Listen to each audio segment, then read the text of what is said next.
नमस्कार, मैं हूं मोहित चौधरी और आप सभी का स्वागत है इस बुलेटिन में। आपको बता दें कि लगातार देश भर में आंकड़े लगातार बढ़ते जा रहे हैं। अभी आंकड़ों की अगर हम बात करें, ताजा आंकड़े 24,000 से पार जा चुके हैं। मरने वालों की संख्या 700 से ज्यादा हो चुकी है। वहीं ठीक होने वालों की संख्या भी 5,000 के पार जा चुकी है। लेकिन आपको बता दें कि रमजान का पवित्र महीना है और ऐसे में लगातार कई चुनौतियां हैं। लेकिन इन सब के बीच में एक महीना लॉकडाउन के पूरे होने के बाद में आखिरकार सरकार ने बड़ी राहत दी है। और आपको यह भी बता दें कि जो तमाम दुकानें हैं, उन दुकानों को खोलने का फैसला सरकार के द्वारा किया गया है। जो ऐसी दुकानें हैं जिन्हें खोला जा सकता है, जरूरी दुकानें हैं, उन्हें खोलने की बात कही गई है। हालांकि जो भी हॉट स्पॉट के इलाके हैं या जो ऐसे इलाके हैं जहां पर कोई केस है, उन इलाकों में हालांकि ये दुकानें बंद रहेंगी। लेकिन साफ तौर पर सरकार ने हिदायत दी है कि चाहे वो सैलून हो, स्पा सेंटर हो या फिर इन्हीं के साथ में वाइन शॉप हो, मॉडल शॉप हो, इनके ऊपर किसी तरह की कोई राहत नहीं होगी। ये पूरी तरीके से बंद रहेंगे। और इसको लेकर आपको यह भी बता दें कि रमजान का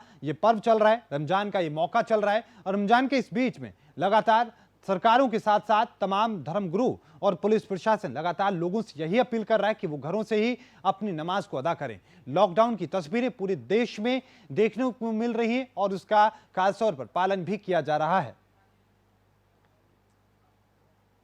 और इन बिगड़ते हालातों के बीच में किस तरीके से दिल्ली के स्वास्थ्य मंत्री ने क्या कुछ कहा है, आइए सुनवाते हैं। हाँ जी, दिल्ली के अंदर हमने अभी तक 6 पेशेंट्स को प्लाज्मा थेरेपी दी है। उसमें 2 को कल दी है, 2 को परसों दी थी और 2 को 4 दिन पहले दी थी। जो 4 दिन पहले दी थी वो बिल्कुल ऑलमोस्ट ठीक हो चुके हैं। जितने भी पेशेंट को दी गई है सभी के अंदर क्रिटिकल पोजीशन थी। सभी की जो रेस्पिरेटरी रेट है, जो सांस लेने की गति है, 30 से ज़्यादा थी और ऑक्सीजन लेवल 85% से भी कम था, जो कि 95 से ज़्यादा होना चाहिए। काफ़ी सीरियस कंडीशन थी और सभी को बहुत ही आशाजनक, उत्साहजनक जो है इम्प्रूवमेंट हुई है। यहाँ पर जो जगजीवन राम हॉस्पिटल है उसमें भी कुछ पॉजिटिव पेशेंट पाए गए हैं कोविड के, उसके लिए क्या कुछ करेंगे? हाँ, जहांगीरपुरी एरिया के अंदर काफ़ी लोग पॉजिटिव पाए गए हैं और जहांगीरपुरी में ही हमारा ये अस्पताल है, वहाँ पे भी कुछ लोग पॉजिटिव पाए गए हैं। एक अहम सवाल सर, लॉकडाउन का पीरियड जो है नियर अबाउट खत्म होने को है, लेकिन दिल्ली जो है वो ऑब्वियसली रेड जोन में है, पेशेंट हैं जो है, तो किस तरीके से, क्या आगे की आप लोगों की कोई प्लानिंग हो रही है कि इसको बढ़ाएंगे या फिर कुछ राहत? अभी उसके ऊपर डिस्कशन चल रहे हैं।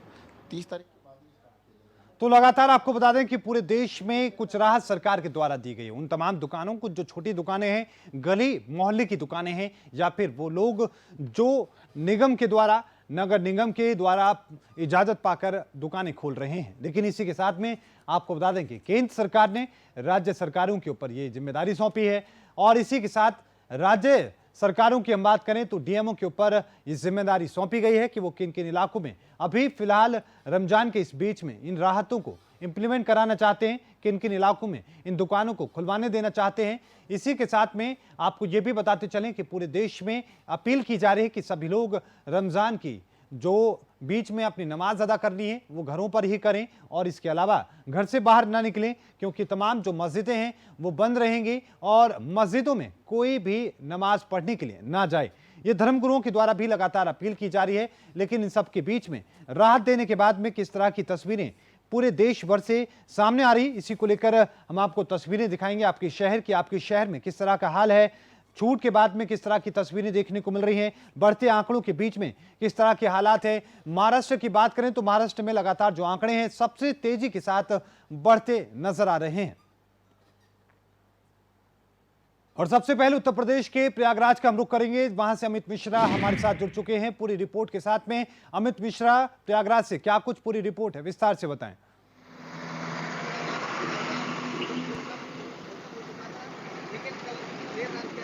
जी जी, 2 आपने संक्रमण के बताए जा रहे हैं और एक आपका त्रिकुटी खाने का बताया जा रहा है। तो इसके बाद प्रयागराज में प्रशासन जो है वो हाई अलर्ट पे आ गया है और सारा प्रशासन, सारी चीजें जो लगे हुए जितने भी जहाँ से मरीज पकड़े गए हैं वहाँ पे हॉटस्पॉट और उसको कैसे सील कर दिया गया है। अमित मिश्रा, साथ में ये भी जानने की कोशिश करें कि जो केस आए हैं, जो मामले सामने आए हैं, क्या इनकी कोई ट्रैवल हिस्ट्री है, किस तरीके से अचानक से, क्योंकि प्रयागराज अब तक कोरोना मुक्त था। जी हाँ, इनका ट्रैवल हिस्ट्री है। ये मुंबई के में रहते थे। मुंबई में ये ओला वैन चलाते थे और वहाँ पे इनके पिताजी के कहते हैं सूचना मिली थी कि इनके पिताजी की डेथ हुई थी एक्सीडेंट के कारण। तो वो यहाँ पे उनके जो दाह संस्कार या जो उनकी तेरहवीं का संस्कार था उस पे आए हुए थे। हालांकि ये पास बनवा करके आए हुए थे, प्रशासन ने इन्होंने पास लिया हुआ था, वो यहाँ पे आए हुए थे, तो ये उस कार्यक्रम में शामिल हो रहे। और दूसरा जो मरीज बताया जा रहा है वो बनारस ई पास के लेकर के वो बनारस दोस्त से मिलने गया था, ऐसी सूचना दी जा रही है। तो इनकी ट्रेवल हिस्ट्री जो है ये मुंबई से, और एक दूसरा जो है वो बनारस से आया हुआ है। जी, अगर हम बात करें जिस तरीके से जो मुंबई से पेशेंट आए हैं जो कोरोना पॉजिटिव पाए गए हैं, क्या उनका मेडिकल कराया गया था प्रशासन के द्वारा जब वो आए थे उसी दौरान?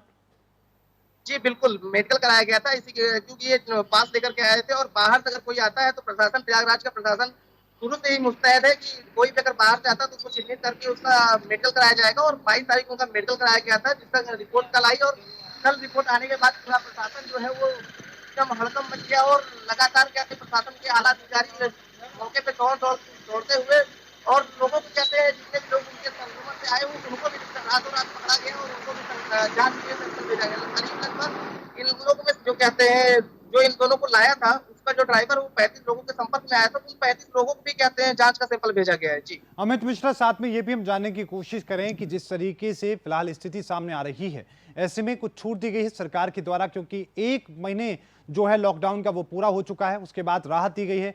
राहत के बाद में प्रयागराज में कैसी स्थिति है और क्या प्रयागराज का प्रशासन ये इजाजत दे रहा है दुकानें खोलने की लोगों को?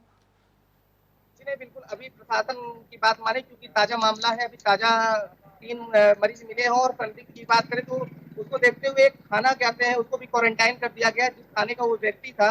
तो इस तरह की अगर प्रयागराज की बात करें तो प्रयागराज का प्रशासन किसी भी तरीके की छूट देने के मूड में नहीं है। और अभी तक किसी भी तरह से प्रशासन की तरफ से कोई आधिकारिक बयान भी नहीं आया है किसी तरीके से छूट दी जाए। जी, लेकिन जो सरकार ने राहत दी है, केंद्र सरकार ने बोला है कि जो छोटी दुकानें हैं, गली मोहल्ले की जो दुकानें हैं, निगम के अधीन जो दुकानें हैं वो खुल सकती हैं। ऐसे में लोग क्या कह रहे हैं और जो दुकान मालिक है वो क्या कह रहे हैं? जी बिल्कुल, दुकान मालिक क्योंकि लाखों का नुकसान हो चुका है और उसमें लॉकडाउन लगा हुआ है, तो सब जो दुकानदार उनके सामने बड़ी समस्या है। उनका छूट मांगना भी कहते हैं वाजिब है, लेकिन प्रशासन की बात करें तो प्रशासन को ये देखना पड़ता है कि अगर छूट दी जाएगी तो उससे अपना तकलीफ हो। जी बिल्कुल, बहुत बहुत धन्यवाद अमित मिश्रा तमाम जानकारी को साझा करने के लिए। तो अमित मिश्रा हमारे साथ जुड़े, प्रयागराज से अमित मिश्रा जुड़े, उन्होंने बताया कि किस तरीके से वहां पर नए जो मामले सामने आए हैं। हालांकि उनमें से ट्रेवल हिस्ट्री के 2 लोग थे, एक ऐसे शख्स थे जो वाराणसी से आए थे और एक ऐसे जो मुंबई से आए थे। हालांकि सभी को फिलहाल क्वारंटाइन सेंटर में डाल दिया गया है। उनकी रिपोर्ट पॉजिटिव आने के बाद उनसे जो लोग उनसे मिले थे उनकी भी छानबीन लगातार जारी है। बिहार का रुख करते हैं, इमरोज अहमद हमारे साथ जुड़ चुके हैं वहां की पूरी रिपोर्ट लेकर। इमरोज अहमद, बिहार से क्या कुछ पूरी रिपोर्ट है कोरोना वायरस पर, विस्तार से बताएं। जी मोहित, बिहार में क्या पूरे देश में कोरोना महामारी से लोग परेशान हैं, त्रस्त हैं। जिनको भी हुआ है, जो इसकी चपेट में आ रहे हैं, ये वो फंस जा रहे हैं एक तरह से। उनको समझ में नहीं आ रहा है, कितनों को तो पहले समझ में नहीं आ रहा है कि उनको है या नहीं है, लेकिन जांच के बाद जिनको संक्रमित पाया जा रहा है लगातार उनको आइसोलेट किया जा रहा है। कि जो उनके संपर्क में आए हैं उन्हें क्वारंटाइन किया जा रहा है। ये मामला अभी बिहार में अचानक जो 3-4 रोज में बढ़ा है, ये चिंता सरकार की बढ़ा दी है। और मैं आपको एक आंकड़ा छोटा मोटा मैं बता देना चाहूँ तो मुंगेर में अभी 62, नालंदा में 34, सिवान में 30, पटना में 26, बक्सर में 22, बेगूसराय में 9, कैमूर में 8, रोहतास में 7, गया में 5-5, भागलपुर में 5, गोपालगंज नवादा में 3-3 और सारण, बांका, औरंगाबाद में 2-2, लखीसराय, वैशाली, भोजपुर और पूर्वी चंपारण में अभी 1-1 मामला है। आपको बता दूं कि 38 जिले में, बिहार में टोटल 38 जिले हैं। 38 जिले में 22 जिले ऐसा हैं, 22 जिले जहां संक्रमण ज्यादा हुआ है। लोग कहीं ना कहीं ज्यादा इसकी चपेट में आए हैं। ताजा मामला एक कल रात में आया कि सिवान से कुछ ही दूर सटे पे एक गोरियाकोट थाना क्षेत्र है, वहां एक सब्जी वाले को मिला है। हालांकि लगातार पुलिस जांच में जुटी है कि ये किस किस के और संपर्क में आए हैं और उसको आइसोलेट किया गया है, उसका उपचार चल रहा है। इस तरह से कहीं ना कहीं लोग छोटी मोटी लापरवाही से इससे ग्रसित हो जा रहे हैं। ये सोचने का विषय है और लोगों को इसमें एक्टिव रहना चाहिए, ताकि लगातार सरकार जिस तरह से लोगों को समय समय पर गाइडलाइन जारी कर रही है, लोगों को समझा रही है कि सोशल डिस्टेंसिंग ऐसा माध्यम है जिससे इससे बचा जा सकता है, उसके बावजूद भी इस तरह की अगर कोई केसेस आते हैं तो चिंता का विषय है। और लेकिन इमरोज अहमद, इन तमाम स्थितियों के बीच में जिस तरीके से राहत दी गई है, केंद्र सरकार ने राहत दी है, जो दुकानदार हैं गली मोहल्ले में जिनकी दुकानें हैं या फिर निगम के अधीन हैं, उन दुकानों को खोलने की इजाजत दी है। ऐसे में क्या स्थिति वहां पर देखने को मिल रही है? जी जैसे अभी जो रात में गाइडलाइन जारी की गई है सरकार की तरफ से, तो वो अभी 5 साढ़े 5 में नीतीश कुमार बिहार के और कई तमाम अधिकारी प्राधिकारी के साथ ही बैठक होने वाली है। उसमें निर्णय लिया जाए कि इसके गाइडलाइन के थ्रू कैसे इसको अमली जामा पहनाया जाए, इसको कैसे किया जाए ताकि संक्रमण ज़्यादा ना फैले और गाइडलाइन पे भी अमल किया जा सके। एक चीज़ मैं आपको बता दूं कि जैसे यहाँ पे जो बताया गया है गाइडलाइन के अनुसार कि जो नगर निगम के अंदर में आएंगे, उन्हें जो शहरी इलाका है उसमें नहीं, जो मोहल्ले हैं, जो छोटे-बड़ी दुकानें हैं वो खुल जाएंगी, या फिर जो शहर के थोड़ी बाहर हैं वो परमिशन लेकर के वो दुकानें, चाहे किसी भी चीज़ को, कई चीज़ें दुकानों की में छूट दी गई है, वो दुकानें खुल पाएगी, तो ये कहीं राहत का विषय होगा। जी। इमरोज अहमद, साथ में हम ये भी जानने की कोशिश करें कि जिस तरीके से रमजान का ये पवित्र महीना चल रहा है, रमजान शुरू हो चुके हैं, लगातार अपील की जा रही है कि लोग अपने घरों पर ही नमाज अदा करें। क्या कुछ लोगों का कहना है इस बीच और किस तरह की तस्वीरें बिहार में देखने को मिल रही हैं? जी, रमज़ान का आज पहला दिन है और लगातार मौलाना है, चाहे मौलवी हैं, इस तरह धर्म गुरु को कह लें आप एक तरह से, उन लोगों का लगातार कुछ दिन पहले से भी ये लगातार अनाउंस मस्जिदों में के द्वारा किया जा रहा था, लोगों से संपर्क के द्वारा भी किया जाता था कि लॉकडाउन का किसी भी हाल में उल्लंघन नहीं होना चाहिए। अगर आपको तरावी, जैसे फर्स्ट रमज़ान से तरावी शुरू हो जाती है, लोग रोज़ा रहते हैं, 5 वक्त की नमाज अदा होती है, ये सारे अरकान बताया गया है कि आप घर पे पूरा करें और इस पे सख्ती से निर्देश दिया गया है, इसको सख्ती से पालन करने के लिए धर्मगुरुओं की तरफ से भी कहा गया है कि आप किसी भी हालत में लॉकडाउन का उल्लंघन ना करें, सरकार के सराहनीय कदम में सहयोग करें, और लोग कर भी रहे हैं। किसी भी मस्जिद में सामूहिक नमाज नहीं हो रही है और लोग रात में तरावी भी अपने अपने घरों में लोग पढ़े हैं। जी इमरोज अहमद, हम बात करें कि रमजान का ये पवित्र महीना कितना महत्वपूर्ण है और साथ में ये भी हम जानने की कोशिश करें कि अब लॉकडाउन के बीच में ये महीना चल रहा है तो लोग कह क्या रहे हैं, लोगों की क्या भावनाएं हैं, किस तरह की बातें वो कह रहे हैं? जी रमज़ान का ये पवित्र महीना है, चूँकि मुसलमानों का ये बहुत बड़ा त्यौहार है। इसमें इबादतें होती हैं और कुछ ईद की तैयारियां होती हैं। ईद की तैयारी में कुछ दुकानदार ऐसे हैं जो अच्छी खासी मोटी कमाई कर पाते हैं। कहीं न कहीं दुकानदारों में एक ये तो ज़रूर है कि थोड़ी एक अच्छी कमाई का ये जो है सीज़न जा रहा है। लेकिन सबसे बड़ी जो चीज़ है, प्रधानमंत्री द्वारा जो अपील किया गया है लॉकडाउन का पालन करने के लिए, सोशल डिस्टेंसिंग का पालन करने के लिए। और मैं एक चीज़ और आपको बता दूं कि जैसे लोग ईद में कपड़े खरीदते हैं, नए-नए कपड़े, और भी कई तरह के मतलब कुछ ज्वेलरी वगैरह लोग खरीदारी करते हैं, जिससे बाजार में रौनकें बढ़ी रहती हैं। आजकल बाजार का हालत बिल्कुल सन्नाटा पसरा हुआ है, वहाँ एक भी लोग मौजूद नहीं है, क्योंकि महामारी ही ऐसी चली है कि इसमें सोशल डिस्टेंसिंग और लॉकडाउन का पालन करके ही इससे बचा जा सकता है। इसलिए त्योहार को एक साइड करके, एक किनारे करके, ये सरकार के दिए हुए दिशा निर्देश पे लोग इसका पालन कर रहे हैं और चल रहे हैं। जो लोग दुकानदार हैं वो लोग भी अच्छे से जान रहे हैं कि इसमें घबराहट में अगर कोई कदम उठाया गया तो कहीं ना कहीं दोषी खुद होंगे। खुद अगर वो किसी बीमारी के चपेट में आते हैं तो बचाना लोगों को बहुत मुश्किल हो जाएगा। यही वजह है कि लोग सब्र करके और प्रधानमंत्री के निर्देशों का पालन कर रहे हैं। जी, लेकिन इसी के साथ में हम ये भी जानने की कोशिश करें, क्योंकि बिहार में जो सियासत है वो भी सबसे अलग देखने को मिलती है। लॉकडाउन के संकट के बीच में किस तरह की सियासत फिलहाल बिहार में देखने को मिल रही है? जी, अभी कुछ पार्टियां हैं, चूंकि हालांकि 6-7 महीने और रह गए हैं, इलेक्शन का टाइम है, लेकिन ऐसे अभी बहुत ज़्यादा एक्टिव नेताओं के जरिए नहीं देखा जा रहा है। नेता बहुत ज़्यादा एक्टिव नहीं है। लेकिन एक कुछ बिहार की बात करें अगर, तो जो लोग बाहर फंसे हुए हैं उन मजदूरों को लेकर के विपक्ष के नेता तेजस्वी यादव ने कुछ ट्वीट जरूर किया था, कुछ 1-2 स्टेटमेंट उनका जरूर आया है। इस तरह से हालांकि नेता भी पक्ष हो या प्रतिपक्ष हो, ये जान रहे हैं कि ये महामारी से लड़ने का एक ही तरीका है कि सरकार के सपोर्ट में रहा जाए और सरकार के दिए हुए निर्देश का पालन किया जाए। इमरोज अहमद, साथ में हम ये भी जानने की कोशिश करें कि जिस तरह की तस्वीरें बाकी जगहों से देखने को मिल रही थी कि वहाँ पर जो मंडियाँ हैं वहाँ पर सोशल डिस्टेंसिंग का पालन नहीं किया जा रहा था, बिहार में कैसी तस्वीरें हैं? क्या वहाँ पर लोग लॉकडाउन का और सोशल डिस्टेंसिंग का पालन करते नजर आ रहे हैं? जी, जहाँ तक प्रशासन लगातार जागरूक लोगों को कर रही है, हमारे माध्यम से, चैनल के माध्यम से लगातार हम लोग भी जागरूक कर रहे हैं। लेकिन कहीं न कहीं कुछ लोग ऐसे हैं जो एकदम पैनिक होकर के घबरा के कोई चीज़ सामान खरीदना हो तो वो लोग जाम लगा दे रहे हैं, 5-10 लोग एक साथ इकट्ठे हो जा रहे हैं। इसको देखते हुए लगातार प्रशासन गश्त कर रही है। अगर कोई इस तरह का नज़ारा मिलता है तो उन्हें दुकानदार को भी डाँट पिलाई जाती है और कहीं न कहीं उन्हें भी अगर ज़रूरत पड़ी तो सख्ती से 1-8 डंडे भी गिराए जाते हैं ताकि सख्ती से सोशल डिस्टेंस का पालन कराया जा सके। और मैं एक चीज़ कह दूँ कि लगातार कई दुकानों पे सैनिटाइज की व्यवस्था की गई है। लोगों को मास्क पहनने पे ध्यान दिया जा रहा है। चूँकि सरकार का एक दिन पहले का भी निर्देश था कि हर आदमी को, मनुष्य को आपको मास्क पहनना अनिवार्य है। इसको देखते हुए और सख्ती बरती गई है।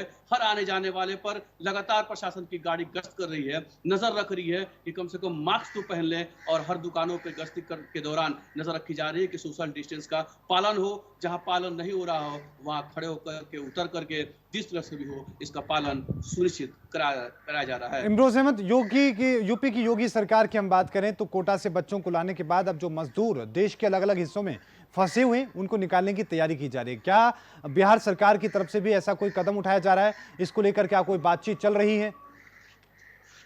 जी, राबड़ी देवी ने, जो बिहार के पूर्व मुख्यमंत्री रह चुकी हैं, राबड़ी देवी ने एक ट्वीट में कहा था, नीतीश कुमार पे निशाना साधा था कि जो लोग जैसे उत्तर प्रदेश और कई लोग फंसे हैं कोटा से, जो मजदूरों को माफ़ कीजिएगा, हमारा जो बच्चों को लाया जा रहा है कोटा से पढ़ने वाले बच्चों को, उस तरह से मजदूरों के लिए भी कोई उपाय लगाया जाए ताकि वो अपने घर पहुंच सकें। हालांकि नीतीश कुमार का स्टैंड बिल्कुल साफ है कि हम किसी को अभी एंट्री नहीं आने देंगे। चूंकि यहाँ जो मामला लगातार बढ़ रहा है, कई इलाके हैं जो रेड जोन में है, उसको देखते हुए कहीं ना कहीं ये नीतीश कुमार फैसला ले रहे होंगे। लेकिन लगातार जो मजदूर हैं बाहर, वो फंसे हुए हैं और वो घबराए हुए हैं कि किसी तरह से घर चले जाए। उसमें कई मुस्लिम भी हैं, जो त्योहार होगा उसकी वजह से लोग घबराए हुए होंगे। लेकिन लगातार नीतीश कुमार पहचान कर उनके अकाउंट में 1,000 रुपए की राशि भी डाले हैं। उनका कहना है कि भूखे नहीं रहने देंगे, आप जहां हैं जिस हाल में रहें, स्वस्थ रहें और खाने पीने की पूरी व्यवस्था की जाएगी। और दूसरी चीज, मैं एक चीज आपको बता दूं कि साफ नीतीश कुमार का कहना है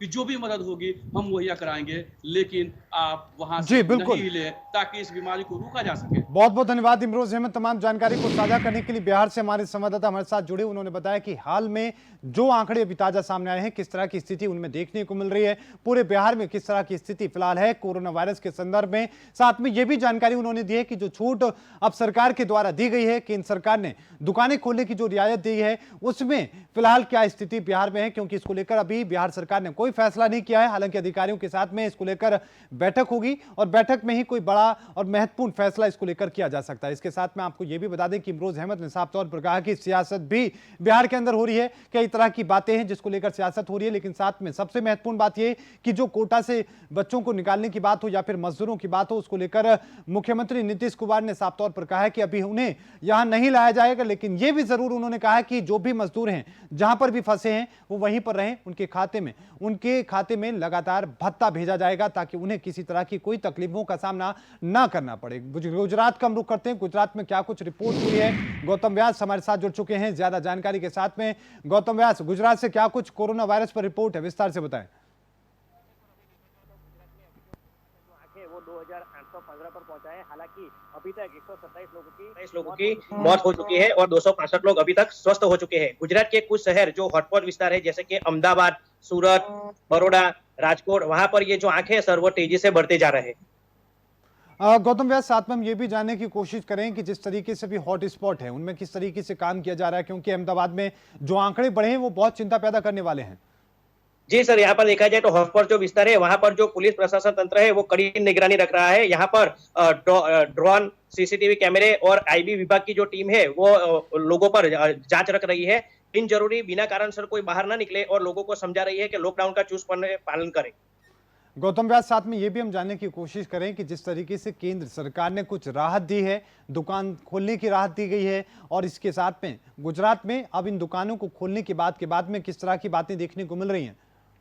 जी सर, यहाँ पर देखा जाए तो केंद्र सरकार ने कुछ दुकानें खोलने का आदेश दिया है, लेकिन उसमें भी कुछ शर्तें रखी गई है, जैसे कि सोशल डिस्टेंस अंतर, हैंड ग्लोव्स, मास्क का उपयोग करना पड़ेगा और लोगों का लॉकडाउन का पालन भी करना पड़ेगा। और जो भी दुकान खुलेगी सर, उस दुकान में उनका जो स्टाफ है उसका 50% स्टाफ ही दुकान में उपस्थित रहेगा और हर दुकानदार को अपनी दुकान में मास्क, हैंड ग्लोव्स और सैनिटाइजर अवश्य रखना पड़ेगा सर। गौतम व्यास, साथ में ये भी जानने की कोशिश करें क्योंकि रमजान का पवित्र महीना चल रहा है और ऐसे में किस तरह की स्थिति गुजरात में देखने को मिल रहे हैं, क्योंकि आंकड़े भी तेजी से बढ़ रहे हैं और पवित्र महीना है, ऐसे में लॉकडाउन है, मार्केट बंद है, क्या लोग कह रहे हैं और किस तरीके से अपील की जा रही है?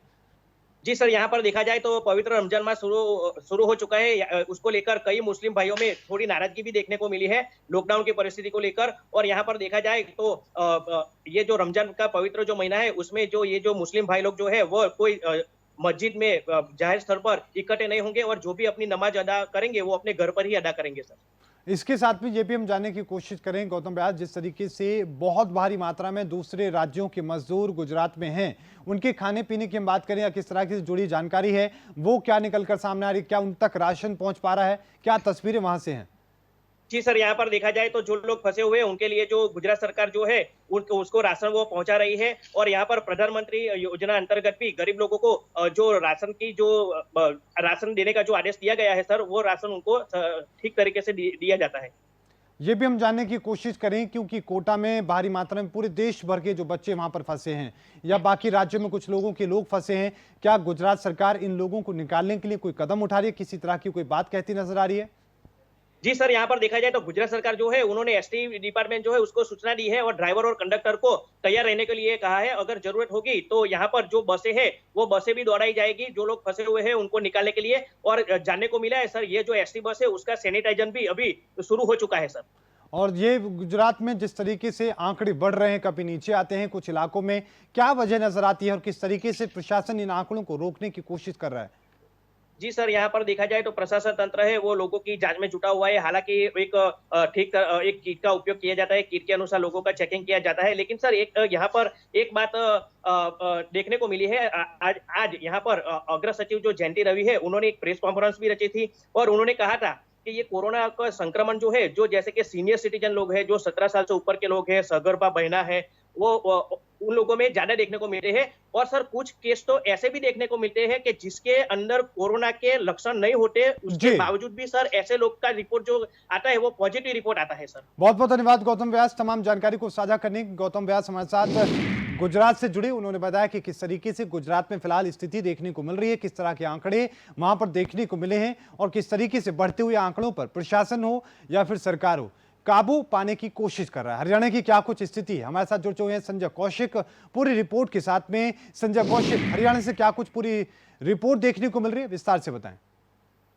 देखिए मोहित, आज जो हरियाणा में 25 तारीख को जो सरकार ने गृह मंत्रालय ने ऐलान किया था उसके बाद यहाँ कुछ अफरा तफरी देखने को मिली और कुछ दुकानें यहाँ खोल दी गई। लेकिन प्रशासन ने और पुलिस ने तत्परता दिखाते हुए उन दुकानों के चालान काटे और वो दुकानें बंद करा दी गई।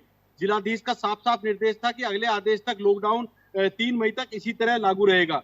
लेकिन मोहित, सबसे बड़ी बात यह है कि यहाँ लॉकडाउन में कई खामियां देखने को मिली और लोग घरों से बाहर आ रहे हैं, लोग समझने को तैयार नहीं है। और जब हमने परसों एक नई सब्जी मंडी की एक जो हमने खबर दिखाई थी उसका जो है बड़ा एक वो हुआ और जिलाधीश ने वहां पर सख्ती दिखाई और वो जो सोशल डिस्टेंस की बात है वह सोशल डिस्टेंस पे लोगों को खड़ा किया। जी मोहित, साथ में ये भी हम जानने की कोशिश करें कि आधे से ज्यादा जो जिले हैं हरियाणा के वो कोरोना मुक्त हैं, लेकिन कुछ जिले ऐसे हैं जहां पर लगातार आंकड़े सामने आ रहे हैं। आज भी 6 महीने की बच्ची कोरोना पॉजिटिव पाई गई है और सांपला में तस्वीरें सामने आई, बाकी जगहों से सामने आई, क्या कुछ अपडेट उनसे लेकर है? मोहित, जो 4-5 जिले हैं जो रेड जोन है, गुड़गांव, मेवात है, सोनीपत है, ये कुछ जिले हैं। इन जिलों को छोड़ दिया जाए तो बाकी हरियाणा कहीं ना कहीं सेफ है। रेवाड़ी में अभी तक कोई भी पॉजिटिव केस नहीं आया है कोरोना का और ये एक बड़ी राहत की बात है। और जो बात करें हम कि रेगुलर लोगों के सैंपल लिए जा रहे हैं और जो लोग डाउटफुल है, जो संदेह जिन लोगों पर है, उनको क्वारंटाइन किया जा रहा है। लेकिन अभी तक कोई रेवाड़ी में पॉजिटिव केस नहीं है। और इसी तरह बात महेंद्रगढ़ और नारनौल की करें तो वहां भी एक भी अभी तक कोरोना पॉजिटिव सामने देखने को नहीं मिला है। ये एक बड़ी राहत की बात है।